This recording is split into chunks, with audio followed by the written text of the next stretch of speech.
Bonjour, bonsoir, fanatik mwen yo, koman nou ye? Mwen espere ke nou an form nan an Seigneur ki gen tout pouvoi.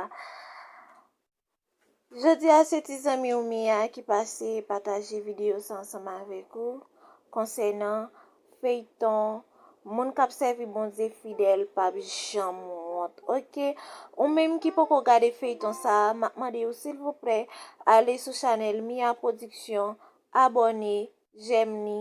Ou menm ki ta vle yon zami ou yon fami ou gade feyton sa, ou kapab pataje l ansama avek li, pabliye, komante.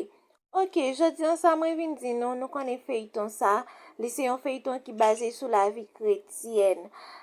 Gen yon akteur ki pap kapab jwe ansama avek nou. Akteur sa ki palot nou konen sou nan Reginald. Li jis gen yon ti problem, li pala, li fe yon deplase, li pap kapab jwe ansam avek nou. Ok, e nou pa beje pose ke feyton ap kampe. Nou remplase Reginald pa yon lot moun ki se Frère Edwins, ki ap jwe sou nan Reginald la.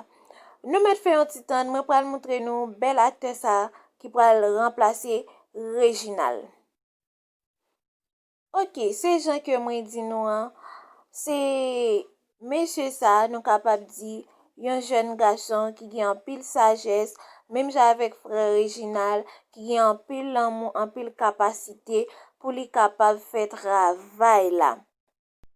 Paske wòl Reginald tap jwe a, li jwe li, se avek an pil sajes, d'akor? E Reginald li menm ni te ki pou jwe feyton sa, depi nan komanseman jiska la fin. E men, ki sa ki rive, se frè nou remplase Frère Edwins par Frère Reginald. Mwen espere jan nou te reme Frère Reginald la, konsa nou reme Frère Edwins, epi li pral ba nou an pil plezi pou de kapap fè nou ri. Ou menm ki poko abone avèk chanel la, pabliye fè sa pou nou, abone avèk chanel Mia Production. Se ti video sa selman mwen te vle pataje avèk nou jodi an, fanatik mwen yo, mwen reme nou an pil yon gro bizou.